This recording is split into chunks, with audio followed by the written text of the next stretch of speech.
got creative. So for this video, I'm gonna have a mullet. All right, so it's been a while. It has been a while, my guys. So I did record a video previously where I had dyed my hair purple, and then I hated the video, and then I went through this whole thing where I was like, I'm gonna put all my videos on private. Now that I'm out of that general rut, I've decided to just come to you as a brand new person. I'm 20 now. 20. That's 2 decades. And I'm not saying 20 is old, like by any means, but I'm just saying that not a lot of species live past 20. At least not the good ones. Exhibit A. That's my dog Bear, by the way. He was introduced in the video that I didn't end up posting. I am 20 years old, and I'm tired, you know? I just exist at least all day. It's just that mentally, emotionally, the first 20 years of your life are the most intense learning periods that I am just exhausted. There's like a misconception, I think, about growing up and maturing, that you just like grow out of drama and fights and like some certain friends because you learn stuff and like gain life experience and you're leveling up as a human being and going through your adult life but I think that's bullshit, you know? I've been existing for a while and I'm especially tired of that part of existing, so I'm gonna not care about any of this anymore and I'm gonna go take a nap. And this can be applied to anything. Like as a baby, you need your blankie, you need your nightlight, you need to suck your thumb, whatever your vice was as a baby. And then one day, babies are just like, that's like 3 extra steps I have to do before I go to bed. I'm tired, I don't wanna do that. I think the #1 example of this is old people. Newsflash. They look like that because they are so fucking exhausted of the world. Not only have they stopped caring about you long ago, they stopped caring about themselves. And everybody thinks that like old people are so wise, but if you think about it, any advice you get from anyone like 60 years or older, it doesn't matter what the issue is, the advice always boils down to care less, sleep more. That's it. There's a lot of little things that I'm tired of. I'm really sick of politics.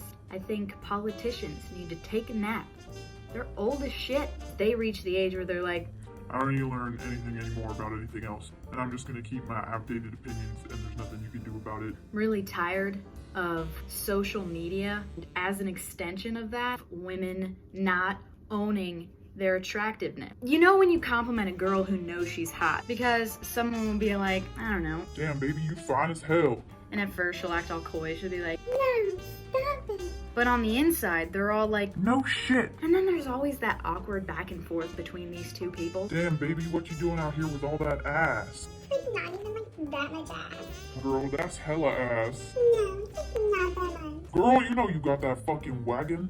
No, okay, yeah. I just cut out the middleman. Damn, baby, you fine as hell. Thank you, I know. And the reason I do that isn't because I'm cocky or anything like that. It's to weed out weak men. Only weak and insecure men have a problem with women owning their bodies and sense of self. And if the next line out of your mouth is something like, That's a little fucking conceited. or anything along those lines at all, you deserve to be single forever. You know why? Because you'll never be able to satisfy a woman. You'll be too busy telling people you fucked their mother on Xbox Live and then logging into online forums trying to convince people what a nice fucking guy you are.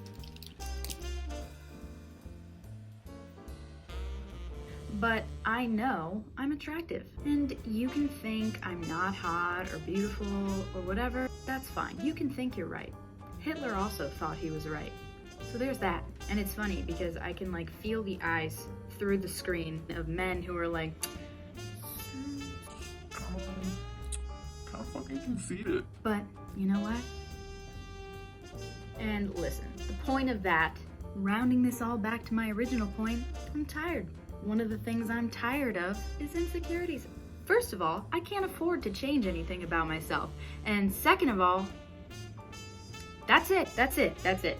I'm tired of having to figure things out by myself. Like, I just don't want to do it anymore. So far, from the age of 18 exactly, I'm a summer baby. So it was like, turn an adult, a month and a half later, go away. I wish I could call my parents every time something mildly inconveniences me, and they would mail me a personalized to-do list of whatever the problem is and then how to solve it. But good parents don't do that.